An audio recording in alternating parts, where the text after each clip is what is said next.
Hi everyone, good to see you on my channel today.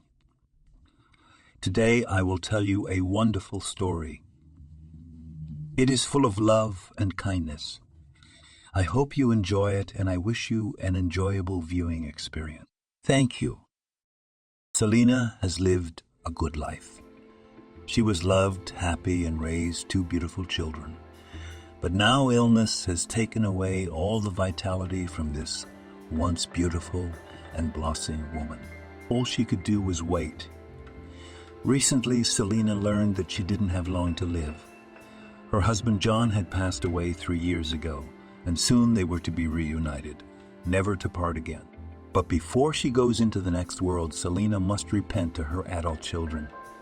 It's not right to leave the earth with a burden she's lived with long enough. Well, it's time. The end of May was fragrant with mind-blowing aromas, and the woman greedily inhaled them, sitting at the window of the hospital room. And when she began to feel dizzy, she lay in bed and remembered her whole life. Selena had been fearless since childhood. She was friends with the most hooligan boys of the yard and was a kind of ataman in a skirt. After all, it was under her leadership that lascivious company climbed on roofs and construction sites, visited the private sector in order to get apples, which, as you know, in someone else's garden taste better, broke windows, and then merrily ran away, accompanied by screams and mats of the victims. Parents scolded and, shaking their heads reproachfully, said, "Well, you are a girl." The conversation with the ancestors ended with the invariable, "I won't do it again," but after a while everything was repeated again. Unfortunately, the exhortations did not work on Selena. After all, adventure was her element. But after one case of recklessness, girl daredevil exhausted itself as quickly as it began. One day, the merry company was carried to the other side of town. According to Mickey from the neighboring entrance, in one of the orchards grew large and sweet cherries, and the idea to taste the fragrant berries was welcomed. "No dog?" Selena asked. "No." Mickey wasn't fooled. The cherry bushes were indeed laden with berries of impressive size. There were no four-legged guards. The young thieves picked a good bag of cherries in record time and went behind the garages to eat the catch. After eating the stolen berries, everyone scattered, who went wherever. And it so happened that 10-year-old Selena had to return alone. The girl suddenly realized with horror that she had forgotten the number of the bus on which they came on the case. "And by the way, where is the stop?" Selena went in the opposite direction, but finally got lost. The place was unfamiliar, and there was not a soul around.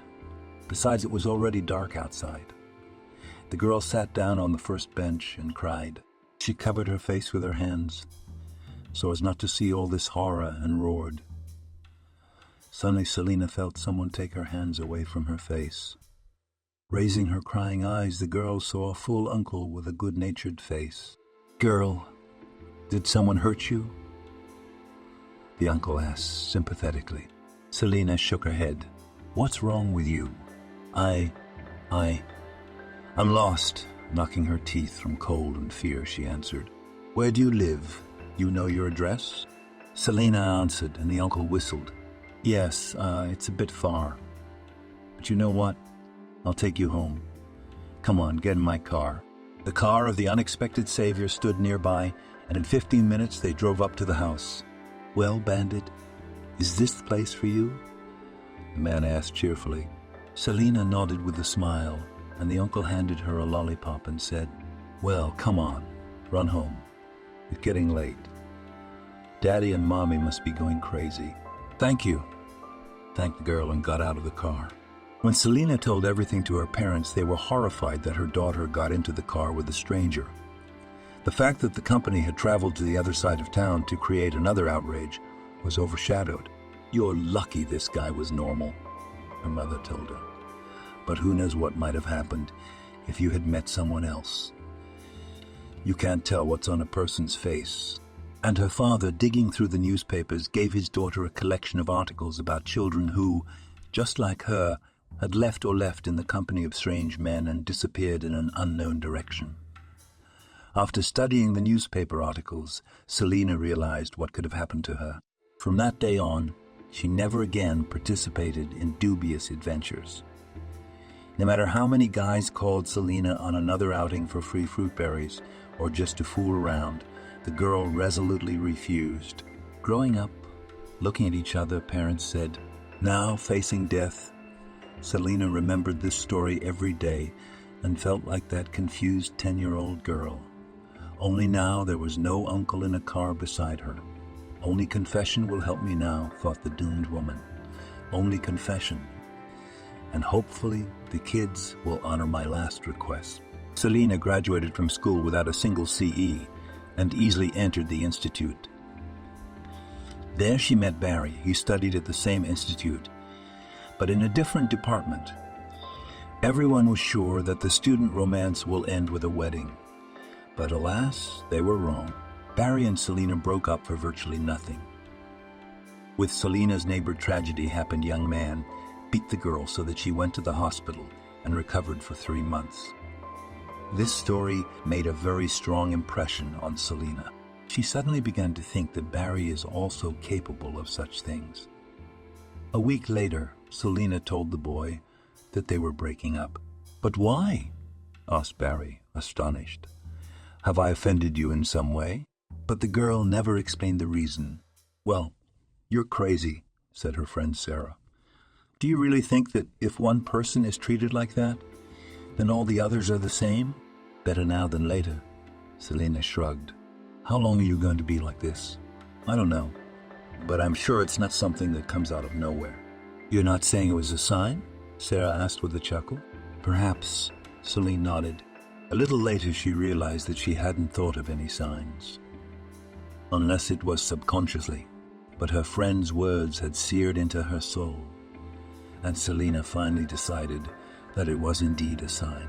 She suddenly remembered that outing for cherries.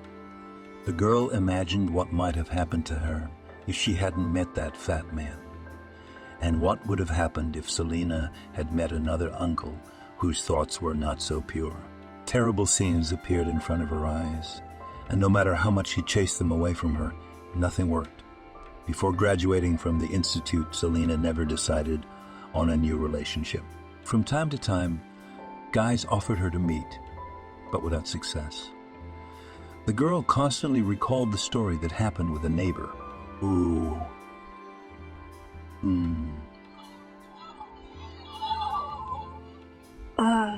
Friend, you seem to have problems. Sarah stretched out. Maybe you need to see a psychologist or even a therapist. "Do you think I'm sick?" Selina exclaimed indignantly. "Well, why sick?" "But agree, it is already becoming abnormal," replied her friend and hastened to add, "I pay attention to the fact that you are not abnormal and your fears. By the way, in the West, going to a psychologist or a psychotherapist is commonplace. It's our ignoramuses still see it as something shameful." "I don't know." She shook her head. "Personally, my fears don't bother me. Quite the opposite. You think it's going to be bad, just as bad. But in the end, it all works out." "That's just for the time being," Sarah said. "If something bad is going to happen, it's going to happen. And you'll only shake your nerves by worrying about it." However, the reasonable arguments of her friend did not convince Selina. Back then in the 90s, not a single newscast or newspaper was without crime news. Once Selina read in the newspaper as one neighbor poisoned another neighbor out of jealousy, and it became for her another reason to plague young people, just in case some ex-girlfriend of her lover would show up and kill her, or someone from his acquaintances, having laid eyes on him, will decide to get rid of Selina. And having seen a report on TV about a man who tried to sell a car and disappeared without a trace, Selina decided that any stranger is a serious danger. Noticing her daughter's condition, Katie sounded the alarm. "Selina, I realize what time it is, but you have your whole life ahead of you," her mother said. "And in it, new people are going to start showing up. Are you going to see every one of them as a murderer or a con artist?" Selina was silent. She knew her mother was right, but she couldn't help it. Besides, you've got to get a job, Katie said. I haven't got a job yet, she admitted. That's odd. With an economics degree in statistics. I thought that was a very popular profession these days.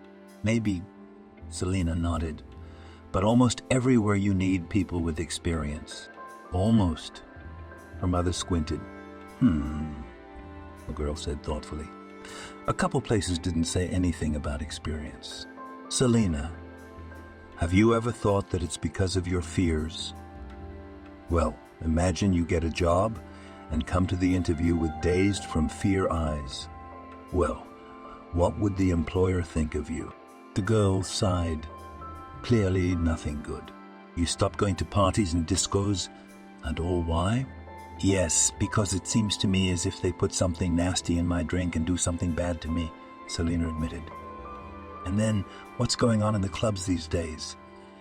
It's a mess. How many girls have already been taken away to an unknown place and never found? It's even scary to think about. That's right, nodded the mother. But it seems to me that it is enough to have a head on your shoulders, and everything will be fine. But it's no use filling it with vain fears. Think the worst, hope for the best, Selina smiled. It's not really a bad habit, Katie smiled back, but only in moderation. You should see a therapist. You too, she exclaimed. That's what Sarah says. And rightly so, summed up the parent. There's nothing wrong with it, as they say. We still can't get rid of the Soviet Union, and all psychological problems are allegedly from idleness. Frankly speaking, Selina no longer thought that a visit to a psychologist or a psychotherapist was shameful. And really what is shameful in a person's desire to put his soul in order? I think it's kind of cool. What did Sarah say about the West? I guess so. Selina nodded. But where do you find a really good specialist? I could ask around, Katie said. I had to say, talking to her mother had made her feel a lot better. What's so surprising about that, though? After all, a psychologist talks to a person, puts everything in its place, and the problems no longer seem insurmountable. And yet the consultation of a specialist, Selina, really does not hurt. It can't get any worse. Selina, my dad and I are going to the cottage tomorrow. My mother spoke of the essentials. Are you coming with us? I have a job interview tomorrow. So, alas, a job interview. Why don't you say anything? There's nothing to tell. Selina grinned wryly. Well, that's all right, smiled her mother. Sooner or later, you'll find something. God willing. Thank you for applying for the job, smiled the human resources lady. We'll be in touch.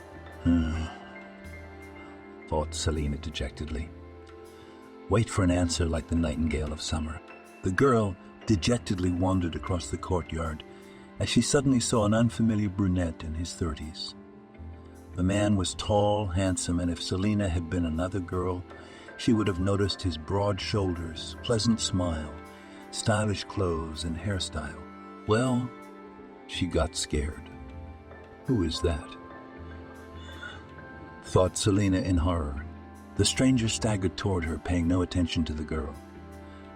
Selina stepped aside at a safe distance and, having bypassed the flower bed, almost ran to the entrance. Her heart was pounding as if she were competing in a running race. At home, Selina was in for a surprise, unfortunately not a pleasant one. As she opened the door, she heard the sound of water. Oh God, did I not close the faucet? Thought the girl. And when Selina entered the apartment, she was stunned. The ceiling was leaking. The wallpaper, pasted only a couple of months ago, bubbled ugly. And on the floor was the most, that is, the lake. Barsik the cat was sitting on the table, staring in horror at the downpour. Selina remembered that in the apartment above them lived an old woman who had died about 6 months ago. No one seemed to have lived in the apartment afterward, but who could have moved in? Anyway, they had to go to the neighbors upstairs. Only that nasty fear whispered treacherously, what kind of neighbors are there and what to expect from them? But whether from the fact that she had no time to be afraid or due to the need to choose the lesser of two evils, Selina managed to silence her fear. Armed with a meat mallet, she went upstairs and pressed the bell button. No one opened, and Selina banged on the door with her feet and fists. The girl pounded desperately on the door and didn't even immediately notice someone touching her shoulder. And when she felt it and turned around, she screamed in a bad voice, taking a hammer out of her pocket. Stay away from me. In front of her stood the unfamiliar handsome man who had scared her 15 minutes ago. Girl, I'll call the police. Listen to me. I'll kill you. Can I get into my own apartment? Asked the man in despair. But Selina kept shaking the hammer and shouting, You're all lying. Nobody lives here. What's going on here? Asked Veronica, a retired honored teacher, sternly. The old woman lived on this floor. Veronica, this man claims that this is his apartment, exclaimed the girl. A smile appeared on the face of the strict retired teacher. Selina, you don't seem to be aware of this, Veronica said. This is John, my nephew, who bought this apartment. I'm sorry, the girl mumbled confusedly, hiding the hammer back, and John inquired curtly, What was your business in breaking into my apartment so insistently? Selina was so frightened by the appearance of her new neighbor that she had forgotten the purpose of the visit. Shit! John cursed, and opened the door and burst into his apartment. Faucet is broken, he reported, having inspected the plumbing. What do we do? The girl asked. Call a plumber and I'll look for a chopper or something. The plumber arrived about 20 minutes later. He quickly changed the faucet and excused himself, and John and Selina went down to the girl's apartment. The apartment resembled an aquarium, and Bosick moved to the mezzanine. Wow, stretched out John. I apologize for the inconvenience. I promise to compensate for the cost of repairs. The neighbor helped Selina to eliminate the flood and went to his place. The girl thought it would be nice to thank him for his help, for example, to give him tea. She was surprised to realize that she was no longer afraid and decided that she still had time to thank John. Was he good looking? Katie asked when her daughter told her about the accident in the apartment. I hadn't really looked, Selina lied. So maybe it's time. Mom. Mom what? Mom snorted. How long can you be alone? Well, nothing. You'll see a specialist, and then we'll deal with your personal life. The mother and daughter talked for another 10 minutes. Selina hung up the phone and smiled for a long time, sitting on the ottoman. The next day, John came to Selina with a lush bouquet of chrysanthemums. Are these for me? She asked with a smile as she accepted the flowers. Well, since I came to you then, so, and the flowers for you, laughed neighbor. Very beautiful, praised Selina. Thank you. You're welcome. Would you like some tea? She suggested it. You know, I'd love some. John smiled. Over tea and homemade cakes, he suggested a trip to the building store. Choose the wallpaper you want. Glue there, well, and everything else. And I'll pay for it, said the neighbor. And I can also send my craftsmen. They will do everything in the best way, quickly and qualitatively. You have your own team. Selina was curious. Well, in general. Yes, he smiled. Philosophy. The girl was surprised. And how did it happen that you became a brigadier? Well, nowadays everyone works as hard as he can. Unfortunately, now higher education is not that depreciated, but let's say does not provide a decent standard of living. That's why everyone is trying to get into business. Well, and I was no exception. I want to eat. Selina, why don't we switch to you? With pleasure. Selina was sincerely pleased. After tea, they went to the construction store. Selina chose a nice wallpaper with sea pearls, glue, and a roller. You have great taste. John smiled. I think so too. They caught the car and drove to Selina's place. The neighbor helped her unload her shopping and said, Well, am I off? Now I'll call the guys and they'll start the repairs tomorrow. Great, nodded Selina approvingly. Bye then? Bye. John went home when she felt very sad. Selina suddenly realized that she didn't want to part with her handsome neighbor, but she certainly wouldn't impose on him. He must have his own business and personal life. With such an interesting man, the girl sighed and went to the kitchen to prepare her lunch. But as soon as she pulled out a bucket of potatoes, the doorbell rang. On the doorstep stood John. "Selina, aren't you too busy?" he asked. "Yes, I am," the girl mumbled. "I'm peeling potatoes." "Potatoes are good," John said with a smile. "And I wanted to invite you to the movies. There's an interesting movie on right now, Act, starring Julia." "Mum, do you like Julia?" "I do," John nodded. "But I like you better." "Flattered," Selina replied, embarrassed. "So how about movie?" "Oh, I don't really mind." "Except for the potatoes," she said in a low voice and laughed. John laughed too. "Potatoes are our everything." "All right then." The movie's still 3 hours away, so we have time to peel the potatoes and make an unbelievably delicious roast. I owe you meat and spices. "You got it. I'll be right back." They cooked the roast and chatted about everything on Selenium. John was an interesting conversationalist, and Celine thought that she had never had such a good time with anyone. The girl really liked this handsome, intelligent, charming, and seemingly economic man. "I can't even believe that just yesterday I was afraid of him," thought Selina. That night they never went to the movies. They decided that they would do it next time. In the meantime, John ran to a commercial store where he bought a bottle of red wine and some fruit. To this fragrant, sweet wine, Selina told her new acquaintance about her fears. "It's called high anxiety syndrome," John said authoritatively. "When I was at uni, we studied psychology, so you can believe me." The only thing Selina didn't mention was that after the flood in her apartment had been cleaned up together, her fears were nothing but memories. He would think that Selina was imposing, and she didn't want to seem intrusive. 2 weeks later, the craftsman had turned the apartment into candy. Her parents, who had returned from their vacation, were delighted. "It's beautiful," Kate exclaimed. "I can't believe it." "It's even better than it was," said Carlo. However, the changes were not only in the interior. In the girl's personal life, they also came. Selina and John began to date, and the neighbor was increasingly insistent that she move in with him. "I don't know," Selina said doubtfully. "Fears again," her lover teased her. "John!" "Well, sorry," he repented. "I agree, not funny. But what's the matter?" "It's just that we know only nothing," argued Selina her doubts. "My son, sometimes this nothing is more than enough," John smiled. "At least for me. When I saw you with the meat mallet, I thought, that's it. I won't be me if that girl isn't mine." "You're a joker." "Who told you I was joking?" He pretended to be indignant. "Or do you care what people say?" "There's a little bit," Selina admitted. "Well, honey, if you pay attention to what people say all the time, life will pass you by. By the way, my aunt would be only happy if you and I had something to work out," admonished his favorite. Selina's parents were not against such a son-in-law either. Smart, educated, enterprising, with a great sense of humor, and even good-looking.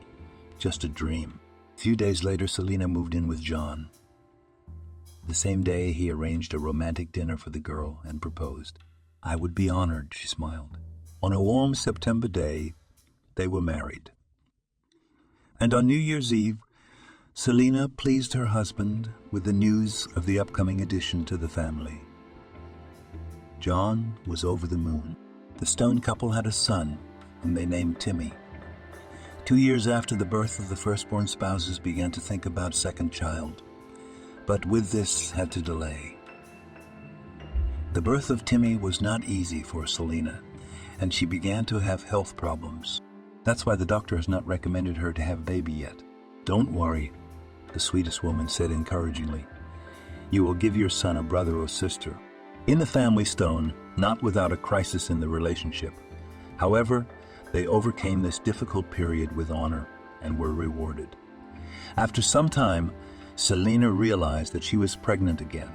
Contrary to the fears of the couple, the doctor found that the pregnancy was proceeding normally and no complications were expected. Leslie was born in the morning, from January 18th to 19th, right on Epiphany. Child, kissed by God, was noticed by an elderly midwife. The couple had lived together for a little over 30 years before a bloody heart attack took Selina's beloved husband from her. And how am I going to do without you? The widowed woman thought sadly, looking up into the August starry sky. Those who wished to honor John had long since departed, and she, despite Timmy and Leslie's entreaties, could not sleep. You were everything to me, Selina whispered with one lip. A ray of Selina, a breath of fresh air, my heart, my soul. You took away my fear of this cruel world. Before I met you, I was sick, and then I got well. Thanks to you, I began to live. Selina knew John could hear her. The thought of it made her feel a little better. Throwing one last glance at the sky, she went to bed. It was getting dusk outside the windows. Selina got out of bed, poured water from the carafe into a glass, and drank it in slow sips.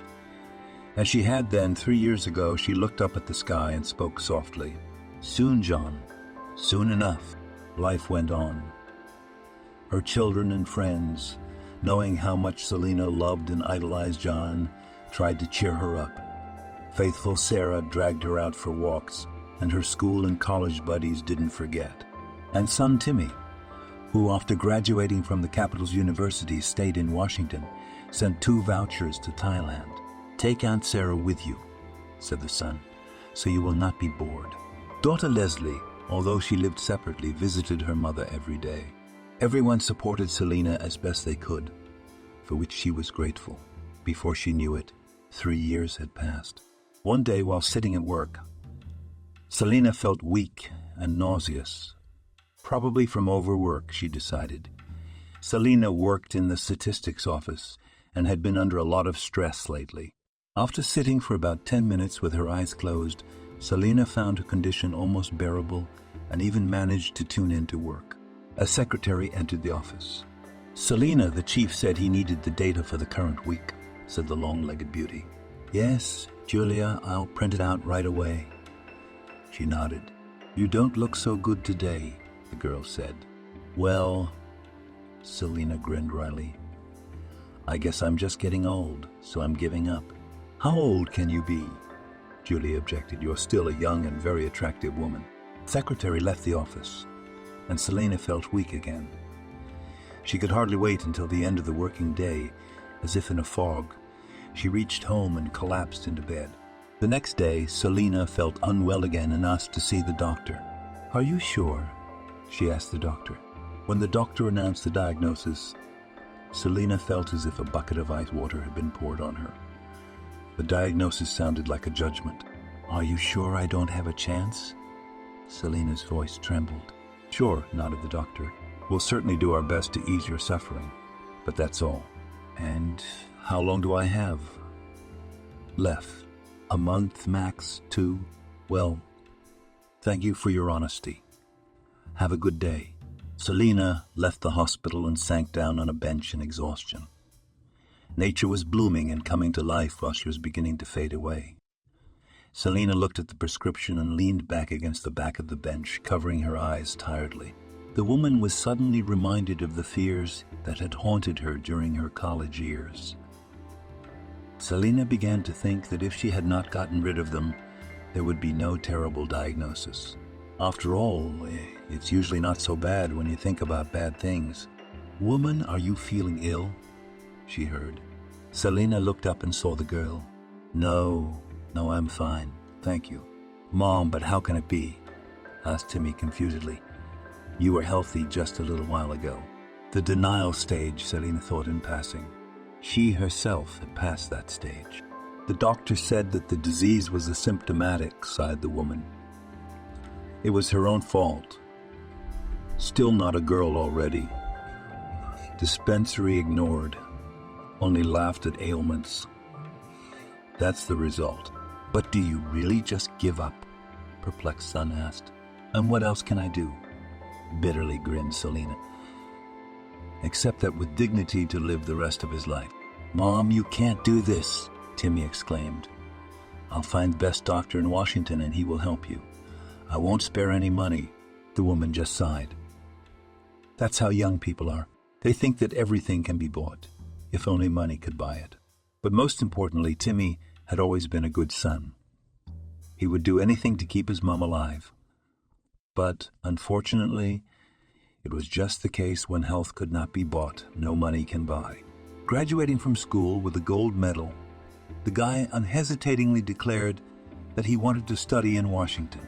But that's so far away, Selina said with a sigh. Far away, smiled Timmy and added, thinking about his own, but to jump to it not everyone can. The Stones' eldest son certainly could. Timmy was characterized by determination. He was also, like his father, the kind of man who could spin. Selina knew that their son would not be lost anywhere, but she, like any mother, did not want to part with her child. "Ma, what are you doing?" Timmy asked, hugging his mother. "I'll get a good education, become rich, and help you." "Is that bad?" "That's just great. Just don't forget about us in Washington. I haven't gotten into anything yet." The boy laughed. "You will," John said with conviction, and he was right. After graduating from Bowman, Timmy got a job as a manager in a small construction company. It might not be a great job for a native Muscovite, but it was not so bad for a kid from the periphery to start his career. Besides, it was in this firm that he met his other half. She became an administrator, Veronica. A few months later, the young people got married. The couple had a daughter, Ariana. Working in the construction firm for Uncle, Timmy saved money for his own business. He dreamed of having his own construction firm. It was a dream come true. To make it come true cost the guy titanic efforts, but the game was worth the candle. Timmy Stone became one of the capital's most successful entrepreneurs. His brainchild, the construction firm Monolith, flourished. The day before the terrible news, the young entrepreneur made a deal that promised millions. Now, after finishing his conversation with his mother, Timmy thought about what a pittance it all was compared to a human life. Does mother really have only nothing left, he thought in despair. But that's not fair. After all, she's not even 60 yet. Timmy called some of his friends, and they unanimously recommended the oncologist Victor. It took the next half hour to convince Selina to fly to Washington for a checkup. "As long as the man is alive, I believe he has a chance," he told his mother. Well, maybe Timmy's right, Selina thought, and a faint ray of hope flickered in her soul. "Okay," she said, and took a sick day the next day. After talking to her son, Selina decided not to say anything to Leslie yet. What if the capital's miracle doctor really will help? In addition, her daughter was preparing hard for the defense of her diploma. No need for Leslie unnecessary worries. However, on the eve of the trip, Selina lost consciousness. A neighbor found her lying by the door and called an ambulance. The doctor shook his head and turned to the neighbor. "Does she have any relatives?" "Yes," she nodded. "Children. The son lives in Washington and the daughter lives here. Do you have any way of contacting them?" "Of course," nodded Juliet. "Selina and I had exchanged our children's phone numbers for just such occasions. After all, we're not old enough to know what's going on. By the way, I have a key to her apartment. That's good. We're picking her up and we need documents, things, you know." "Well, and let the kids know.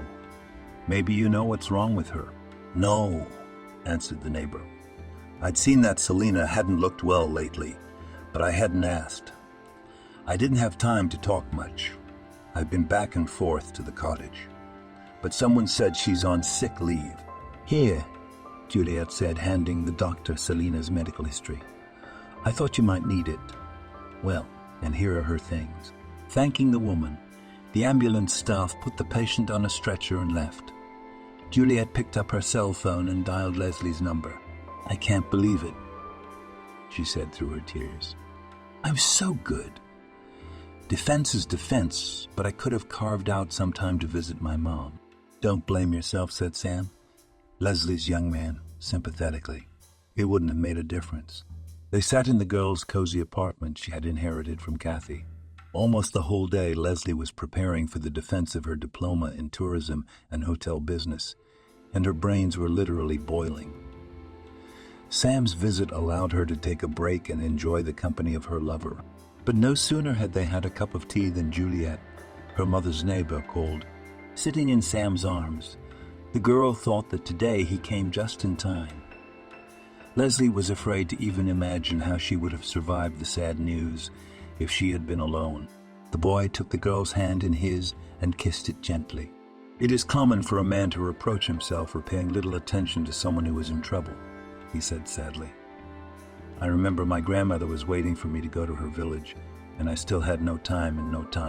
And then she was gone. You poor little thing.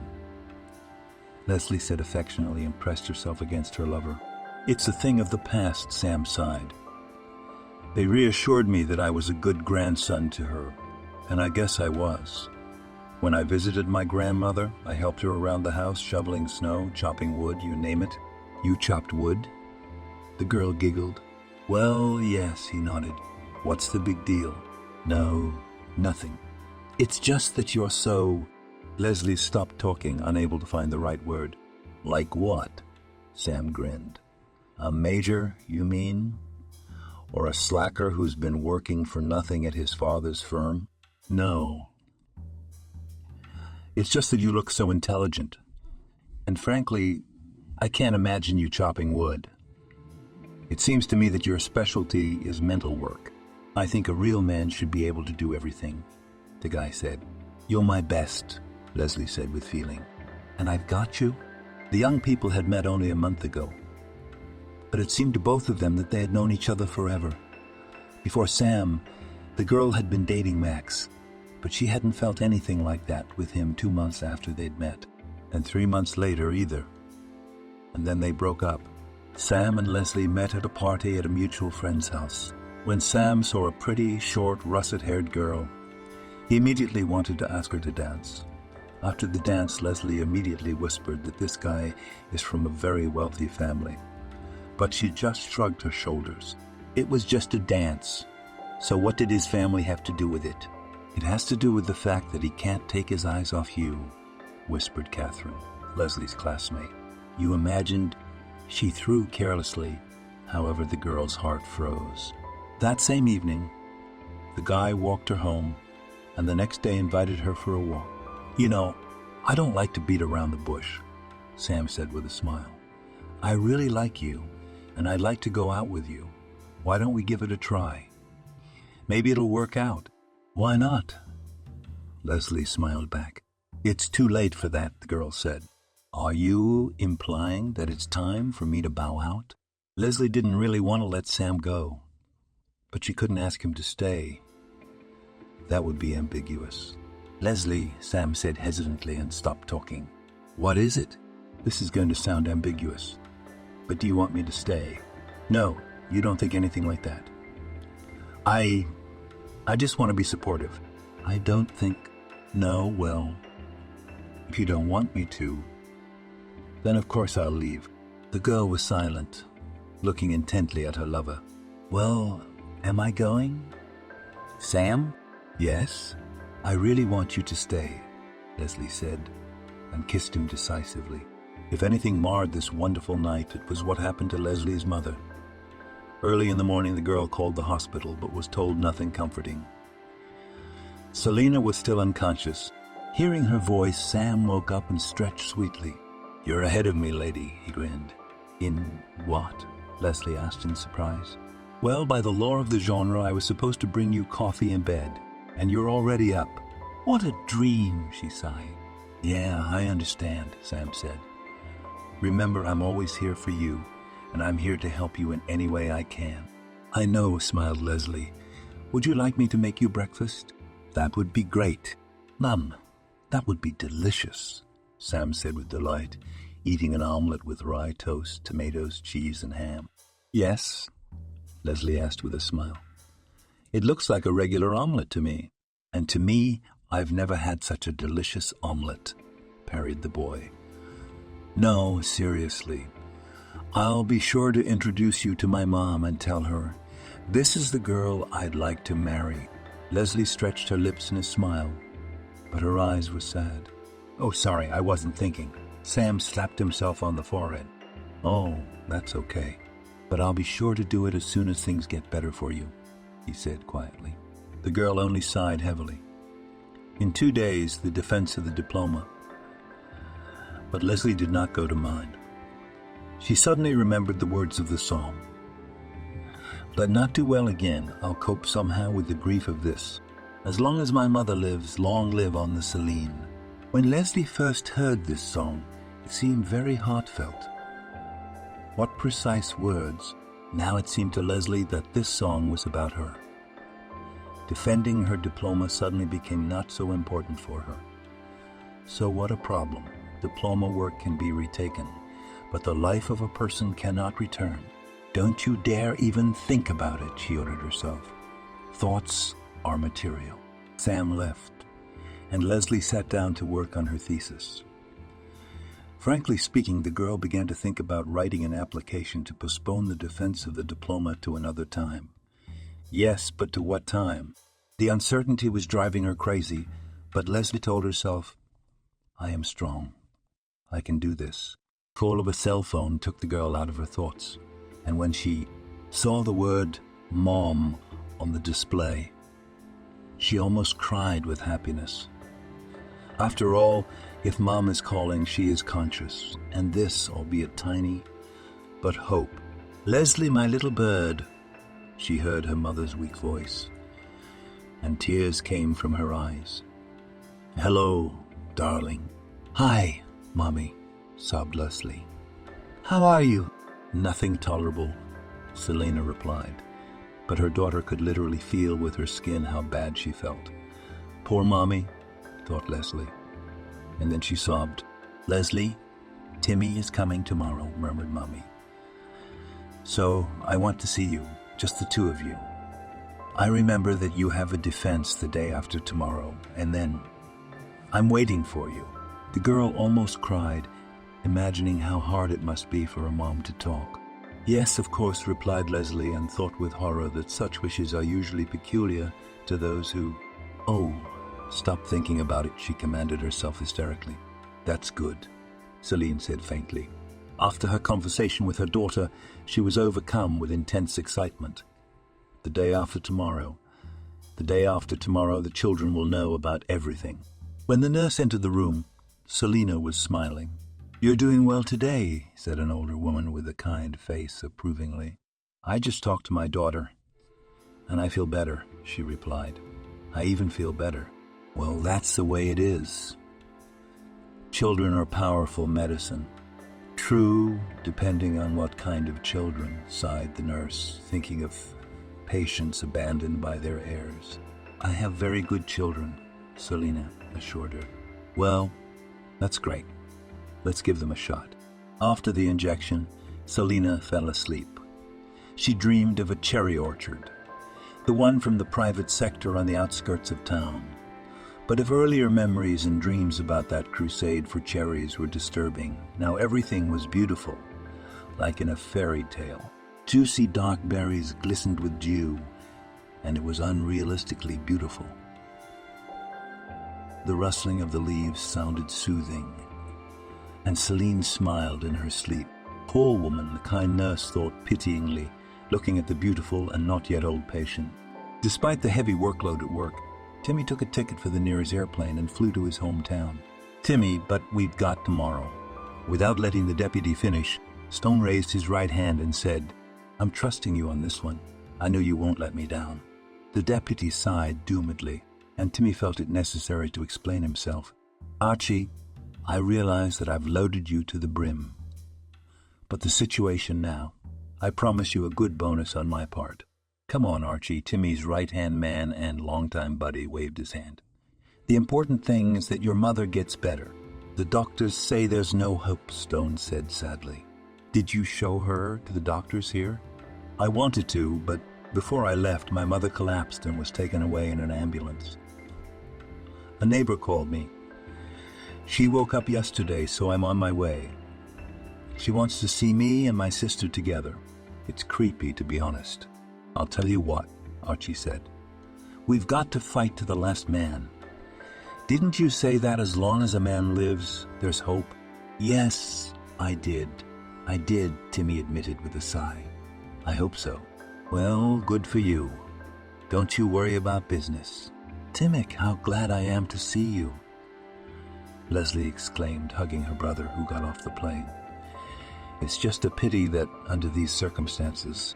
Yeah, but God willing, it'll all work out. I hope so too, said the sister. But the doctor's prognosis is not encouraging, to say the least. As long as a man is alive, there is hope. Timmy repeated his life principle for the umpteenth time. And doctors sometimes make mistakes. Huddling, the brother and sister walked towards the cab stand. How are you holding up? Timmy asked. I'm trying, Leslie nodded. But I've got all kinds of stupid thoughts going through my head. And then there's the defense tomorrow. Yeah, I know. Well, why didn't you apply to postpone the defense? I'm sure they'd be more accommodating. Oh, Timmy, I've thought about it. But how long do you want to reschedule?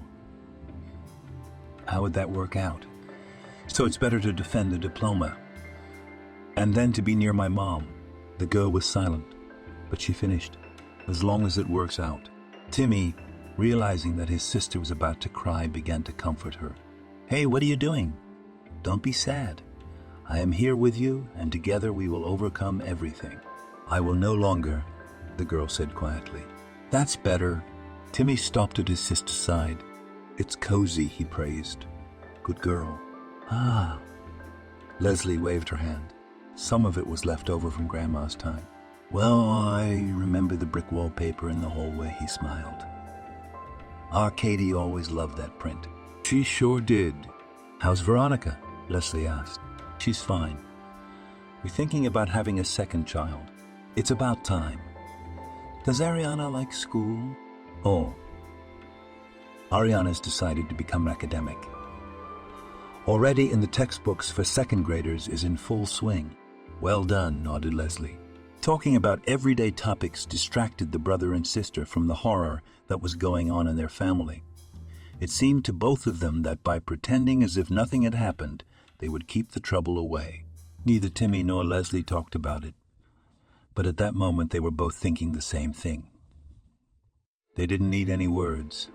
Despite the 10-year age difference, brother and sister understood each other half-heartedly. In the evening, they went to their mother's apartment to water the flowers and dust. Mom didn't like messes. Someone rang the doorbell. Who could it be? Timmy wondered.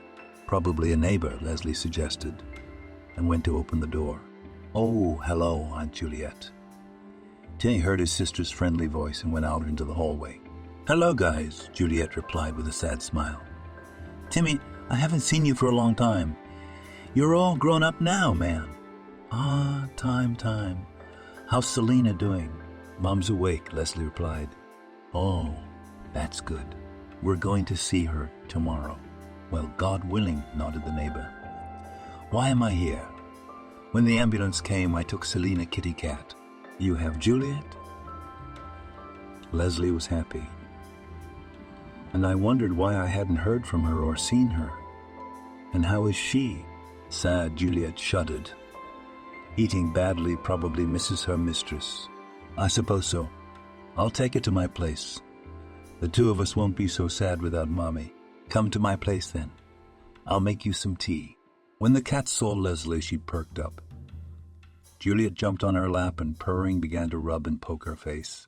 Juliet, my girl, Leslie said affectionately, stroking her pussy. You miss your mistress, don't you? Well, nothing. Soon we'll be fine.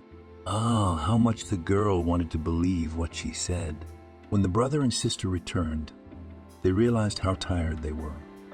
They went to bed in the hall to chat before they went to sleep, just like when they were kids. Leslie made up her brother's bed on the couch and settled herself on the chair of the bed. Timmy? Timmy said sleepily.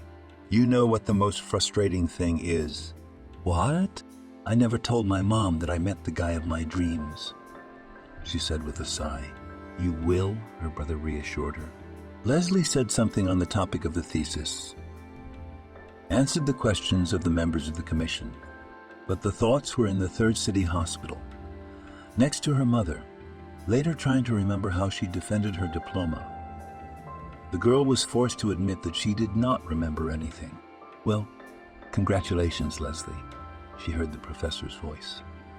"A solid A. What?" As if awakened from sleep, the girl asked. "I said, congratulations." "Ah, I see. I mean, thank you, of course. But it doesn't matter now. It's such a big deal." Leslie ran out of the classroom and leaned against the wall, crying bitterly. "Leslie, what are you doing?" Emma asked. "Did you fail?" The girl shook her head and walked away. "What's wrong with her?" Elena wondered. "Just her mother is dying," quietly answered her Catherine. "Poor thing." Meanwhile, Leslie, having washed up in the restroom, sat in the hall and waited for a cab. Now she would go home, change her clothes, and then she and Timmy would go to her mom's. Except for the dark circles under her eyes, Selina looked much better. "Hello, my darlings," she smiled at the children. "Thank you for coming together. It's more fun with just the two of us." Timmy tried to lighten the mood. His gut feeling as a successful businessman told him that he was going to have a difficult conversation, and it didn't fool Timmy. "I need to tell you something," Selina said quietly. "You're all grown up now, and I hope you'll understand and forgive me." "We're listening to you, Mom," Leslie nodded, realizing that this was going to be a difficult conversation. "You know how much Dad and I loved each other. But one day there was a crisis in our relationship." Timmy squinted, remembering something. "And he did. I think he was about 9 years old. That was when his parents had really seemed to drift apart. And although they had acted as usual in front of Timmy, his childish heart felt that something was wrong in the relationship between Mom and Dad. Crisis in marital relationships is not a rare phenomenon. And unfortunately, it didn't go away for John and Selina. When, after the birth of their eldest son, the young mother began to have health problems, she felt guilty. Selina knew how John wanted a darling daughter and sometimes caught herself thinking that she was ready to ignore all doctor's orders and stop taking contraceptives and be what it would be. But John didn't need that kind of sacrifice. "I need you alive and well." He shook his head when Selina brought it up. "Get better, and I'll wait, and then you and I will have a baby girl." However, the treatment, which lasted several years, did not yield any results. The doctor said surgery was necessary. Selina underwent surgery, and married life had to be forgotten. Selina's mouth was dry from excitement. Leslie, intercepting her mother's gaze, poured her some water and handed her a glass. "And then that woman showed up," Selina continued, taking a few sips.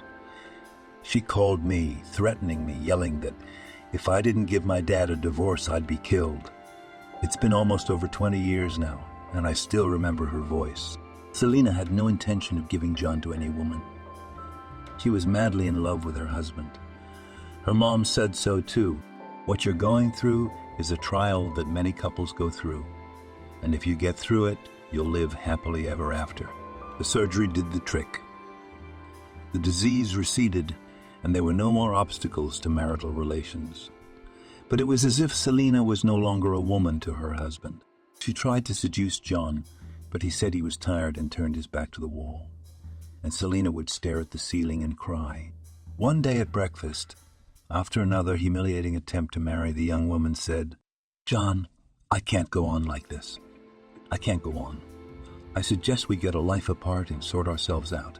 "Well, maybe you're right thinking," cried the husband. As Selina found out later, John moved in with that woman. She was hurt by it, but she'd suggested it. "You need to get away too," Sarah said. "Why don't we go somewhere?" "I don't know," Selina said in an indifferent voice. "And Timmy? Well, you'll leave him with his mother. I'm sure Aunt Kathy will understand. She's a woman of the world." Selina sighed. It wasn't just a question of who to leave her son with. Despite her resentment, she hoped John would come back and everything would be the same. "Are you expecting him?" her friend guessed. Selina nodded. "You know what I think." Sarah smiled. "If you are meant to be together, John will find you even on the edge of Celine. A change of scenery wouldn't hurt. In the end, Selina let her friend talk her into it, and they went to the campground.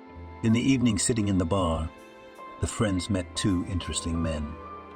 A tall, searing brunette did not take Selina's eyes off him, and she blushed. However, after a couple of strong cocktails, Evan's meaningful glances did not embarrass the young woman anymore. A couple hours later, Evan and Selina were alone in the cabin where the men were staying. She made no secret of the fact that she was married, and Evan only shrugged. "I'm not single either," he said. "But on vacation, it doesn't matter. I'm a normal, healthy man who sometimes wants to, shall we say, get a little crazy. You obviously had your own reasons for cheating on your husband too. So what? We're adults, and we do what we want." Friends spent 5 days at the campground. Selina spent the entire time with her boyfriend. In 9 years of married life, it was the first time she'd ever been with him. "And you look better," Sarah noticed, when they were sitting in the sun loungers and sipping ice, cold juice after a swim in the pool. "I did," Selina grinned bitterly. "It's really quite disgusting." "Gross," exclaimed her friend. "You think it's gross to feel desirable again?" Well, you know what I mean." "Yes, I do. That's why I'm in no hurry to get married." Selina returned from her trip refreshed, rejuvenated, her eyes burning. The next day she went to the hair salon, got a haircut and dyed her hair brown. "And why did I not go like this before?" perplexed the young woman, looking at herself in the mirror with delight. "Well, it's great." "Mom, can I leave Timmy with you tonight?" Selina asked, hiding her eyes. "It's just that we're having a bachelorette party tonight." "I see," replied the loving grandmother. Katie gave her daughter a hard look but said nothing. That evening she had a date with Evan. As it turned out, he lived in the same town. Evan and Selina's relationship continued. From time to time she wondered, why would I want to do that? I made sure that I'm still good and desirable, and that's enough. Evan won't leave his family, and I don't need to. Selina knew that her lover's wife was expecting a child. The pregnancy was not easy and intimacy was taboo. All men are the same, the young woman decided when Evan told her that. Selina never realized why she needed the information. One day, Evan asked to visit. Well, why not? Timmy had just spent the night at a friend's house. Selina put on the luxurious black negligee he had given her, styled her hair beautifully and did a light makeup. A few drops of French perfume, also a gift from Evan. When the doorbell rang, Selina looked at herself in the mirror and went to open the door. On the threshold of the apartment stood John, with a bouquet of her favorite tea roses. He looked at his wife in bewilderment and spoke in an unsure voice. "Selina?" "Yes, I am. Selina grinned. "Yes, of course. I didn't recognize you at first. You've changed." She suddenly felt the urge to be a little flirtatious. "For better or for worse," she smiled. "Do you still ask?" John grabbed his wife in his arms and started kissing her. "You are mine," he whispered passionately. "I won't give you to anyone." "Don't give you back," Selina whispered back. The doorbell rang, making the couple shudder. "Are you expecting someone?" John asked. "I'm not." Selina had completely forgotten about Evan. John, noting his wife's frightened face, said, "I'll get it myself." When John saw a handsome man with a bouquet similar to the one he had brought, he understood. And how could he not? But he did not deny himself the pleasure of mocking his rival a little. "And who are you?" John asked curtly. Don't bother answering," he interrupted, and slapped down across the face with all his might. He howled and covered his face with his hands, dropping the bouquet. Selina gasped. John, on the other hand, felt very comfortable. "More?" he asked, turning to Evan. "Psycho," he said, and started toward the stairs. Go, go, go," John shouted after him. "Forget you ever came here." "I was driving and you came out of the barber shop," John said an hour later, as they lay hugging each other on the wide bed. "She was so beautiful. I thought, what an ass I've been. I've missed out on such a woman." "You didn't," Selena whispered. A week later, she found out she was pregnant. What do I do now? She asked in despair. Well, personally, I see two options, Sarah shrugged. Either you terminate the pregnancy or you tell John. Selena shook her head, covering her eyes in despair.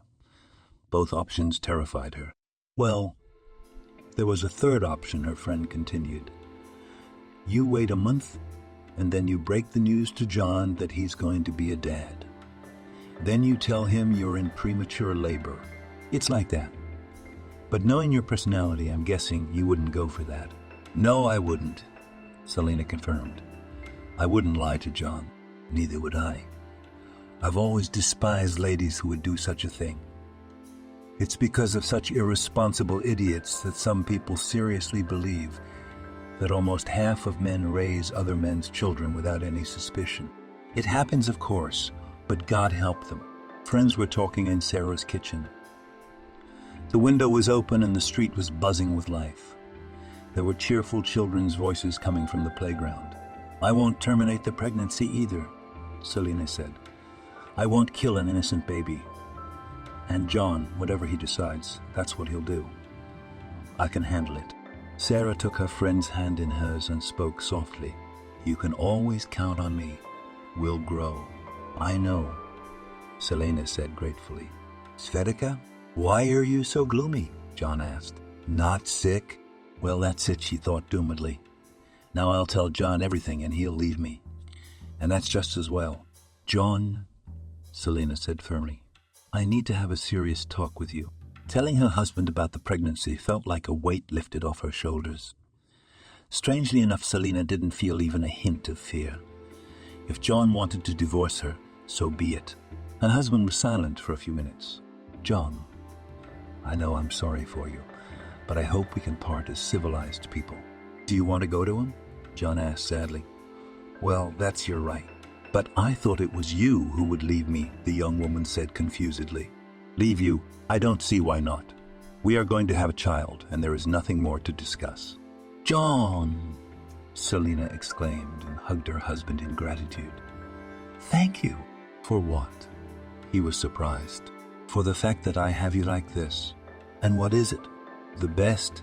And then Leslie was born, Selena said, tears glistening in her eyes. While John was alive, he never once reproached me for having another man's child. It just doesn't make sense to me, Leslie said through her tears. My father is not my own. But why didn't you say anything all this time? What would it have changed? Timmy asked. You lived as if you were at Christ's side, and Father, while he was alive, loved us equally. You're right, the sister nodded. But it's still kind of... Anyway, I need to digest this news. Thank you, Celine whispered. Now, I have a favor to ask of you. Leslie, I really want you to meet your birth father. But why? I have only one father, and he is no longer alive. That man is nothing to me, my daughter replied. He has a family, his own life, and here I am. Hello, Daddy. Oh, Leslie, smiled sadly at her mother. Life is a very unpredictable thing. When I'm gone, you won't have any family left. And who is he, my biological father? His name is Evan. He's the head of a logistics company. Evan. Leslie's eyes widened. The girl suddenly felt the ground slipping away from her feet. No, it can't be, although there are coincidences. Yeah, Evan. Maybe you've heard of him. Maybe, nodded the girl. Mom, Timmy, I need to be alone. Yes, of course, Selena replied. Leslie, why don't I sleep at Mom's apartment? My brother suggested it. Yes, I think that would be better, answered Leslie, as if in a dream, handing him the keys. Don't be mad at me, please. No, I understand. Not remembering herself, Leslie reached home and turned on her laptop. He typed in the search engine Evan and, clicking on the first link that came up, began to read. Even, the girl read. Logistics company voyage. So this does not interest me. Aha, here it is. Married, wife, Caroline, son Sam, year of birth. Oh God, no, not that. The girl's heart plummeted, and her stomach felt unpleasantly cold. Leslie refused to believe that all of this was happening to her in reality. Too much turmoil in such a short time. First her mom's illness, then the debunking of the myth of their perfect family, and on top of that, Sam turning out to be her brother. The latter was especially depressing. What if I'm pregnant? The girl thought in horror. Oh, mommies, what will I do then? Leslie had no idea how she would fulfill her mother's request. The girl imagined coming to Sam's house and telling this Evan that she was his daughter. And the Sam sitting next to them, that couldn't even begin to fathom. Oh my God, what a man. Natalie's cell phone sang. Sam. Leslie pondered for a minute whether to answer, but the phone was already silent. She turned off the laptop and lay on the couch, curled up on the couch. Oh my God, what a man. The phone rang again. Oh, I've been there. Leslie grabbed the phone with determination and blurted out in one breath, Sam, don't call me again. Nothing is going to happen between us. But why? The guy was stunned. I fell in love with someone else. What the hell difference does it make? She screamed. Leslie, are you okay? Is it something with your mom? Mom. The mention of mom only fueled the fire. I told you. What difference does it make? Don't call me again. The girl disconnected and sobbed bitterly into her pillow. And about 5 minutes later, her brother called. She dropped the call and disconnected the phone. Sam was always a hit with the opposite sex. No wonder. A handsome, smart, and kind guy, and from a wealthy family, was every girl's dream. His parents had a lot of friends and just good acquaintances who yes, visited, not forgetting to bring their daughters for marriage. But Sam wasn't interested in those pompous geese, as he called them. The guy was annoyed by their supposedly refined manners, emphasized in some kind of caricatured primness, and most importantly, a complete lack of interests. Spa salons, shopping, sitting in cafes didn't count.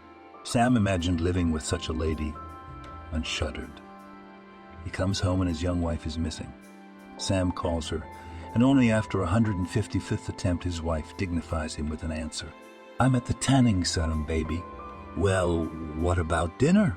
What's the restaurant for? Order yourself something. I'm off to the sauna with the girls. This picture was not inspiring. Meanwhile, there were more than enough girls willing to make it happen. Sam recognized them at first sight and preferred to avoid them. When he met Leslie, he immediately realized that he had met the girl of his dreams. Unlike the liberated girls from supposedly noble families, she did not jump into bed with him on the first day of their acquaintance. Unlike them, Leslie studied not for general development, but because she really wanted to get an education and earn a living. Well, and on top of everything else, she was economical, which is also important. When Sam told Leslie that he wanted her to meet his parents, he wasn't kidding.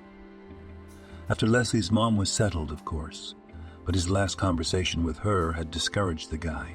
Sam didn't believe for a second that Leslie had fallen in love with someone else. Yesterday she was saying how much she loved him, and today she loved someone else. How crazy is that? And it's such a difficult time for the family. Something must be wrong, Sam thought. We should just let her cool off. He called Leslie later, but the phone was disconnected. And the next day he realized that the girl had blacklisted him. I don't know what's going on with Sam, Caroline complained to her husband. Not so long ago he was flying on wings, and now he walks like in the water. I don't know, Evan said thoughtfully. Maybe he had a fight with a girl. It's a young thing. Well, maybe. Frankly speaking, Evan didn't like his son's mood either. Yesterday he'd almost caused the firm to lose a lucrative deal. And God forbid the deal. And God forbid the deal, but the kid was clearly in pain. We should talk to him. It could get ugly. Sam went to his dad that night. Dad, here's the thing, he started. Yeah, I'm listening, Evan nodded. Anyway, don't think I'm taking advantage of my close kinship with you. But I'm going to be late for work tomorrow. What the older man liked about his son was his ability to speak clearly, intelligently, and to the point. Evan grinned. What's that got to do with it? To be honest, it's my own personal problems. I realize it's hardly a good reason, but I'll work it out. Well, if it solves your problems, that's fine with me. You've been, shall we say, a little off your game lately? Yeah, I totally understand, Sam nodded. I hope Evan saw fit to include a strict dad. He won't let anyone relax, including his own son. Perhaps even Sam will be the last person he'll allow to do so. Thanks, Dad. You're welcome. Timmy spent 4 days in his hometown. He visited his mother every day, but Leslie never came to the hospital. She needed time, Selena said, but Timmy couldn't believe it. His sister hadn't been in touch, and that bothered him. Well, okay, Leslie was shocked by the news that her father wasn't her own, Timmy pondered. But 3 days of not making herself known is a bit much. And considering Mom's illness, no, there's something wrong. He didn't bother his sister and told his mother that Leslie was sick. But anyway, Timmy didn't want to leave without saying goodbye.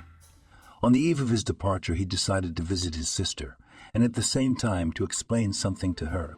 One of the old ladies sitting on the bench answered Timmy's question about his sister last night. She hadn't been out since then. Yeah, that's right, the other one confirmed. Leslie was taking out the trash and she looked like she'd buried someone. I heard there's something going on with her mom, said the first grandma. Maybe it's her. What are you gonna be to her? I'll be her brother, Timmy smiled. Our mother's fine. Well, God willing, they nodded, and one of them opened the door for him. Timmy rang the doorbell for about 5 minutes, but to no avail. He sensed something was wrong with his sister. What do we do now? Pondered Timmy.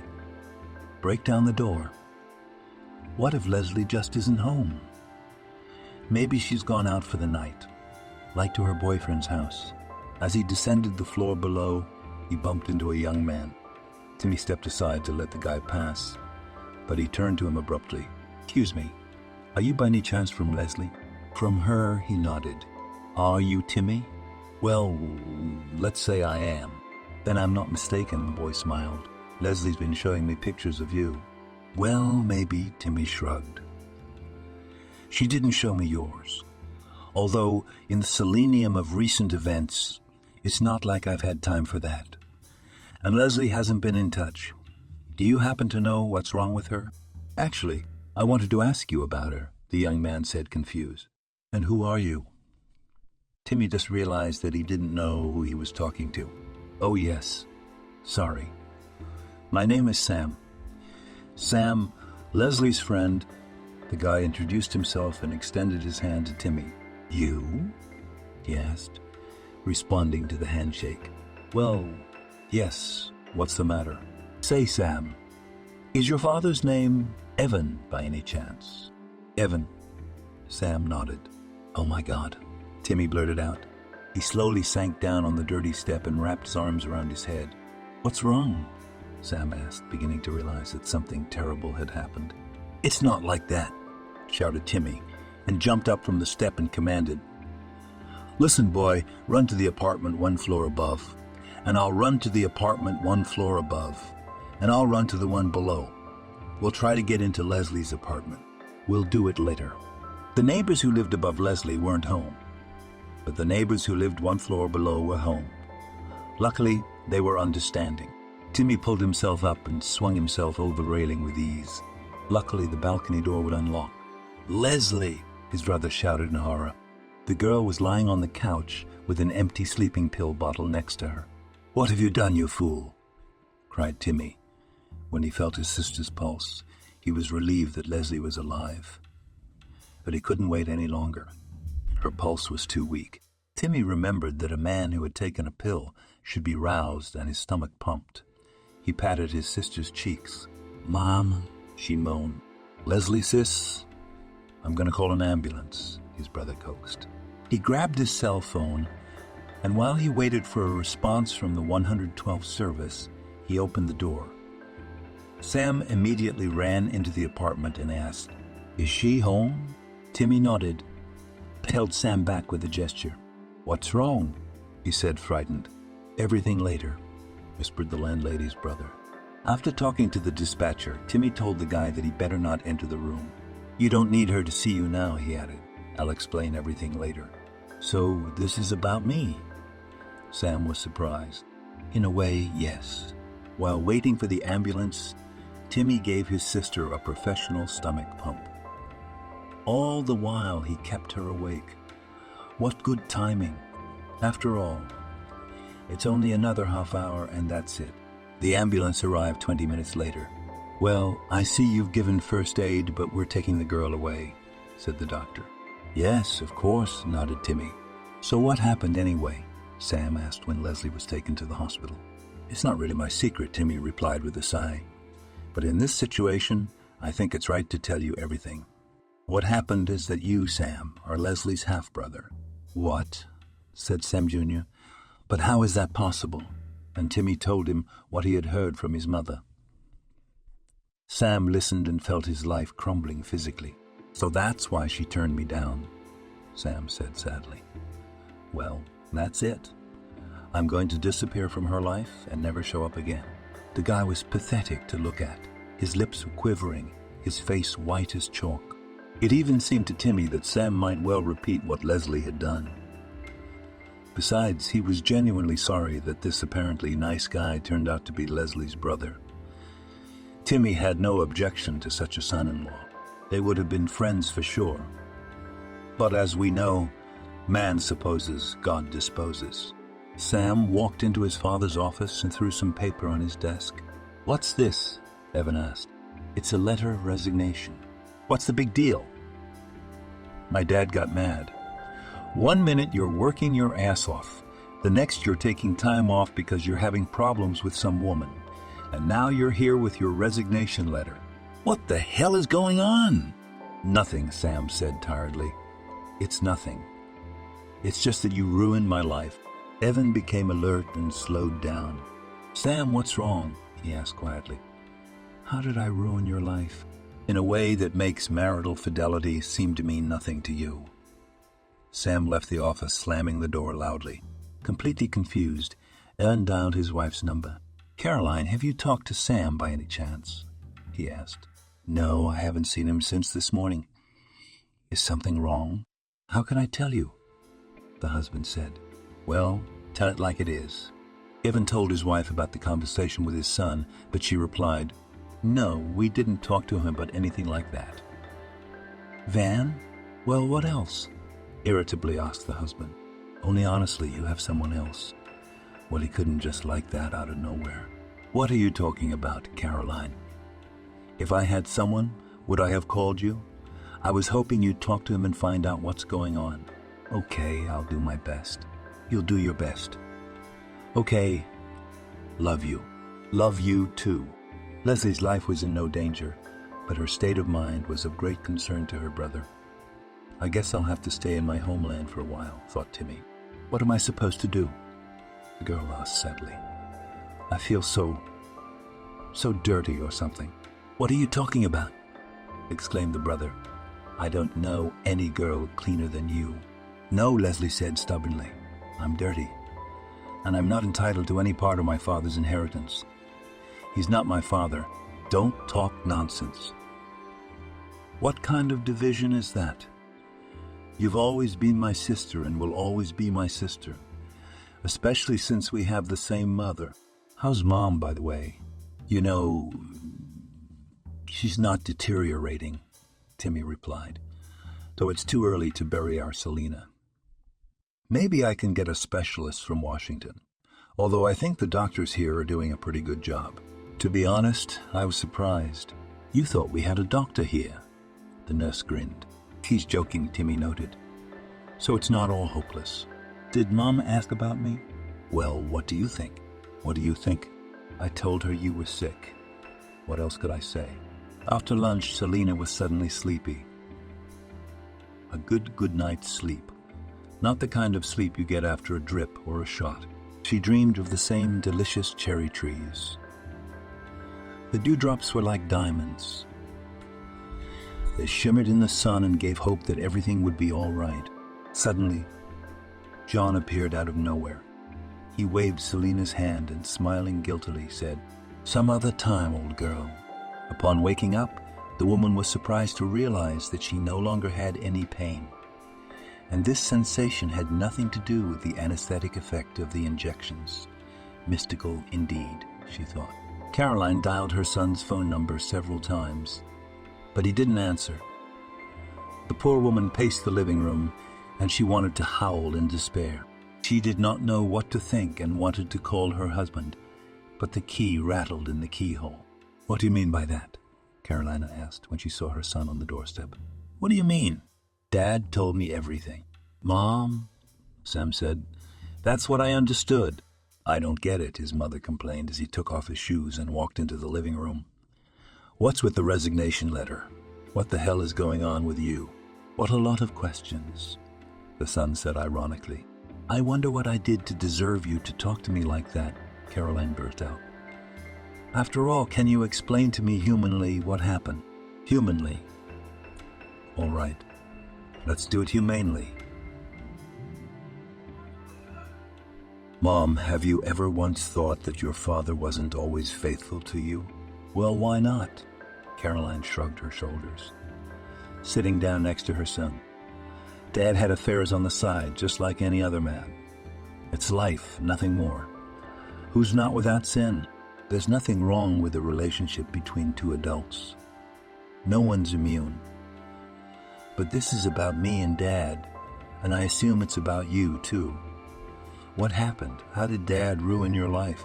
"God," Caroline sighed heavily as she listened to her son's story. "Well, I told you." "Oh, son, if there's anyone you should hate, it's me." "Why should I hate you?" "Well, maybe there's nothing to hate," the mother smiled. "Maybe there is. Perhaps I should have told you everything at once." "Told me what?" "What are the secrets of the Madrid court?" Sam asked sadly.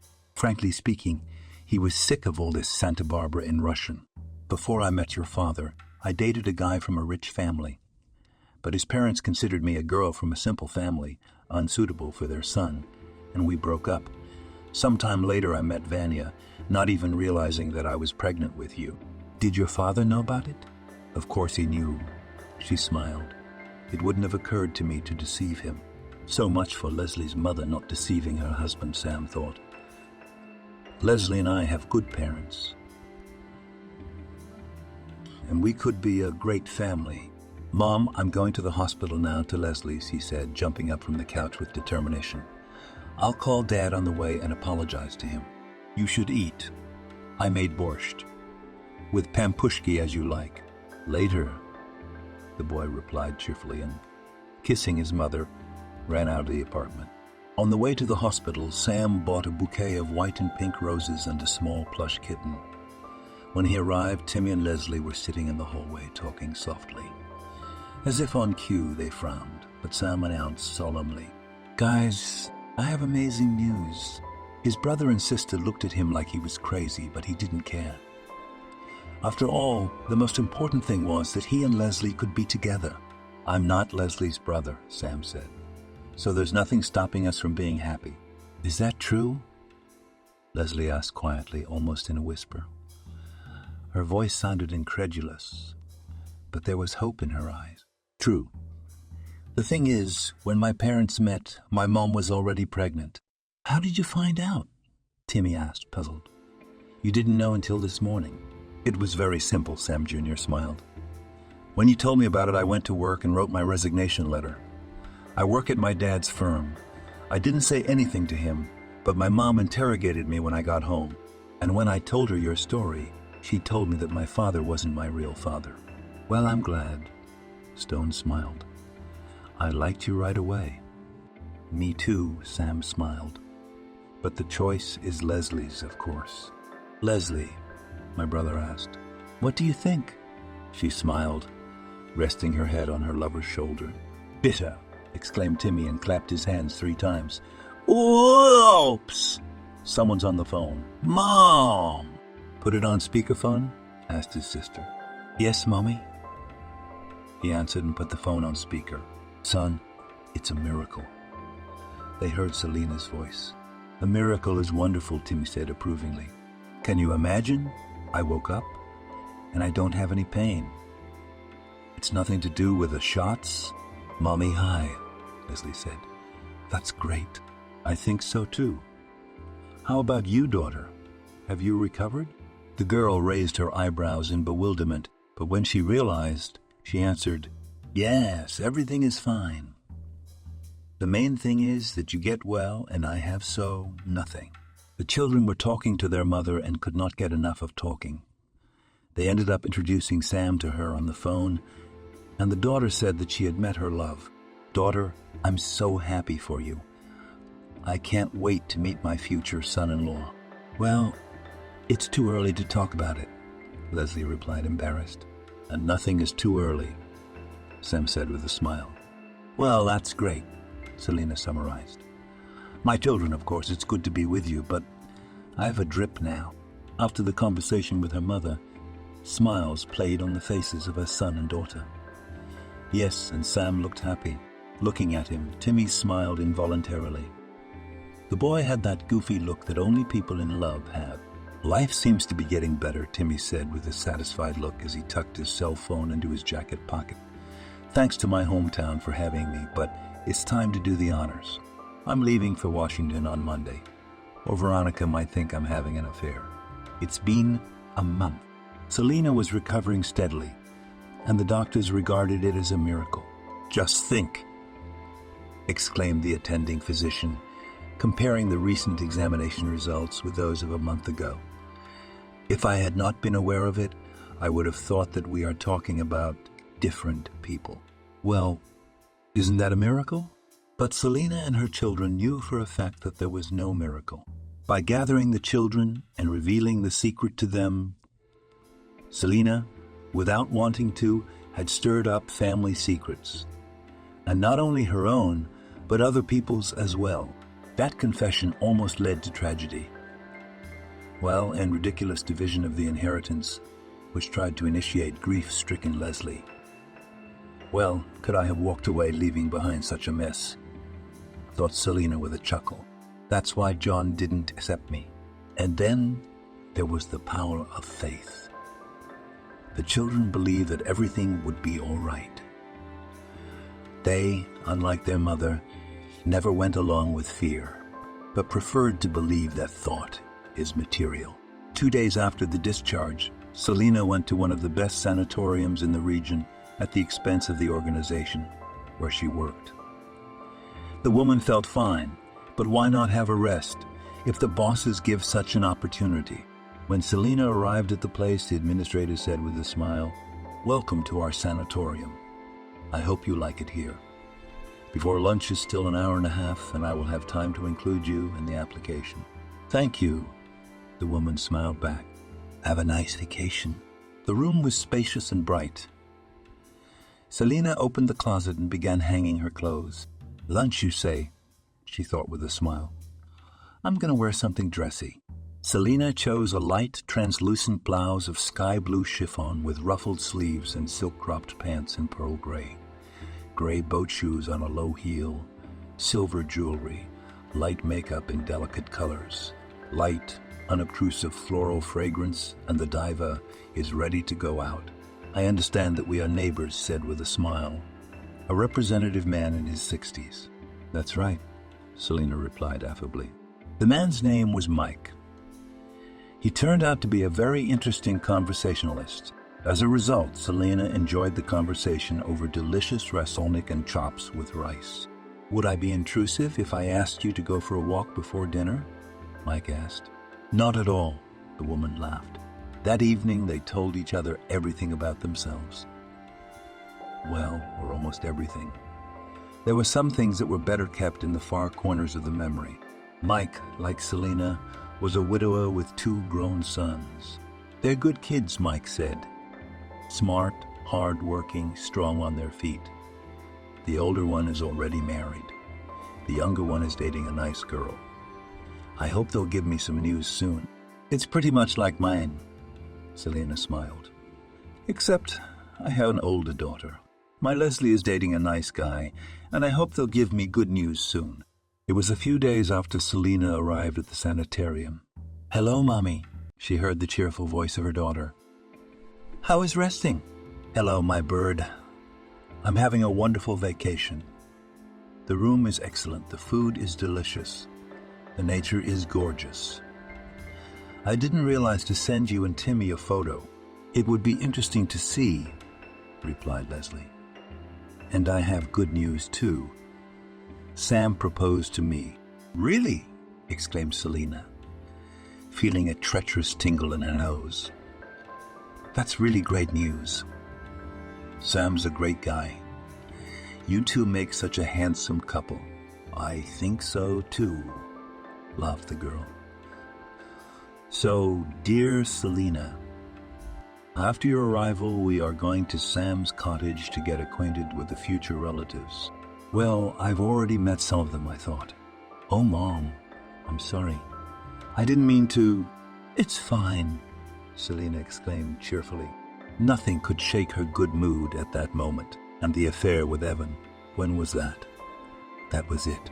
"Wow, how time flies," thought Selena after talking to her daughter. "I'm already getting Tanya married. Too bad John didn't live to be so happy. The children are growing up, and we're getting old." "Getting old? What kind of news is that?" As if protesting her own thought, Selena pulled out of her closet a silk beige polka dot dress just below her knees, with a flirty flounce at the hem. The outfit, especially when combined with the peach-colored lipstick, made her look young and refreshed. "Lunch in half an hour, and then she and Mike are going for a walk." "Madam, you are irresistible," smiled Mike, kissing the woman's hand. "We try," Selena said coquettishly. The month flew by without a second thought. She hadn't expected the vacation to be so eventful. A few days after Selena's arrival, she met her parents. Both Evan and Caroline were delighted with the future daughter-in-law. And even the fact that Leslie was Evan's own daughter did not shake Caroline's sympathy for her. She was generally a very wise woman. Besides, she knew that her husband loved her, and the rest did not matter.